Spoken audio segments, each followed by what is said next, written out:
Assalamualaikum warahmatullahi wabarakatuh. Hai, apa kabar anak-anak? Alhamdulillah, semoga kita selalu dalam lindungan Allah Subhanahu wa Ta'ala.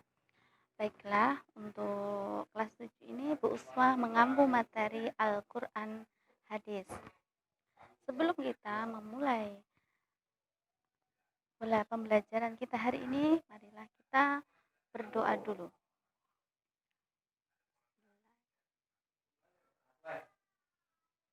Bismillahirrahmanirrahim. Raditu billahi rabba wa bil islami dina wa bi Muhammadin nabiyya wa rasulah. Rabbi zidni ilma warzuqni fahma. Amin ya rabbal alamin. Selanjutnya, sebelum kita memulai, Bu Uswah mau bertanya dulu. Siapa yang punya tujuan? Kalau kita mau bepergian, kalau kita mengerjakan sesuatu, pasti kita punya tujuan. Dan tujuan kita mesti kita ingin tujuan kita akan berhasil dengan baik. Bagaimana caranya? Bagaimana kita hidup di dunia? Tujuannya apa? Adalah hidup bahagia di dunia dan akhirat. Dan Allah Subhanahu wa Ta'ala telah memberikan kepada kita dua pedoman, yaitu Al-Quran dan hadis, untuk berpegang kita agar kita mendapatkan tujuan kita, yaitu bahagia di dunia dan akhirat. Baiklah, kita mulai pembelajaran kita. Bab 1. Al-Quran hadis sebagai pedoman hidup. Selanjutnya kita akan membahas pengertian Quran. Pengertian Al-Quran secara bahasa. Al-Quran berasal dari kata qoro'a yang artinya bacaan. Alif dalam kata Quran artinya sempurna. Jadi, arti Al-Quran adalah bacaan yang sempurna. Dengan demikian, Al-Quran adalah bacaan yang sempurna. Tidak hanya sempurna akan kandungannya, namun juga redaksi serta petunjuknya. Pengertian Al-Quran secara istilah. Kalamullah. Kalamullah maksudnya bukan dari Nabi Muhammad, bukan dari malaikat, apalagi bukan dari makhluk yang lain. Mukjizat. Mukjizat adalah kemampuan luar biasa yang diberikan Allah kepada Nabi Muhammad Shallallahu Alaihi Wasallam. Selanjutnya mutawatir, artinya riwayat yang disampaikan oleh 3 orang atau lebih yang memiliki kualifikasi terbaik sebagai orang-orang yang berakhlak mulia serta kemampuan hafalannya dan tidak pernah berbohong.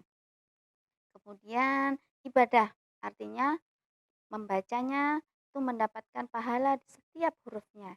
Jadi, Al-Quran secara istilah adalah kalamullah yang diberikan kepada Nabi Muhammad SAW sebagai mukjizat yang diturunkan melalui malaikat Jibril secara mutawatir dan membacanya dinilai sebagai ibadah.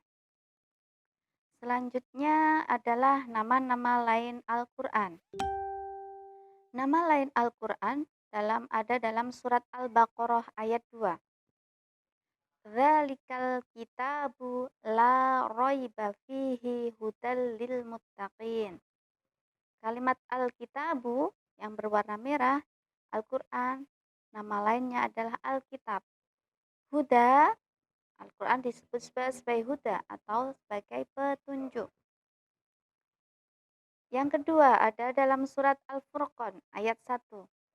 Tabarakalladzi nazzalal furqana ala 'abdihi liyakuna lil 'alamina nadhira. Ada dalam kata-kata Al-Furqan. Al-Quran disebut juga Al-Furqan atau pembeda. Selanjutnya kita belajar tentang pengertian hadis. Secara bahasa, hadis adalah baru atau tidak lama ucapan, pembicaraan, ataupun cerita.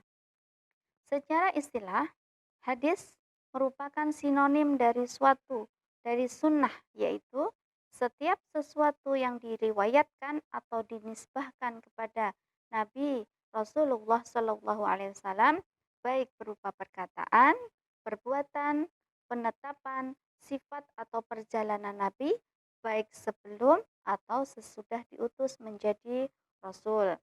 Sekarang kita bahas perkataan. Maksudnya adalah segala perkataan yang pernah diucapkan oleh Nabi Muhammad SAW dalam bidang seperti bidang syariah, akhlak, akidah, pendidikan, dan lain-lain. Kemudian perbuatan. Perbuatan penjelasan-penjelasan praktis Nabi Muhammad terhadap peraturan syarak yang belum jelas teknis atau cara pelaksanaannya. Contohnya seperti tata cara sholat. Kemudian takrir atau ketetapan adalah keadaan beliau mendiamkan atau tidak melarang atau menyetujui yang dilakukan oleh para sahabatnya. Yang ketiga adalah yang keempat atau terakhir adalah sifat. Sifat-sifat dan keadaan himmah atau keinginan Nabi Muhammad untuk melakukan suatu hal. Demikian pembelajaran kita untuk materi Al-Quran hadis hari ini. Sebelumnya marilah kita tutup dengan bacaan hamdalah. Alhamdulillahirabbil alamin. Billahi taufiq wa hidayah. Wassalamualaikum warahmatullahi wabarakatuh.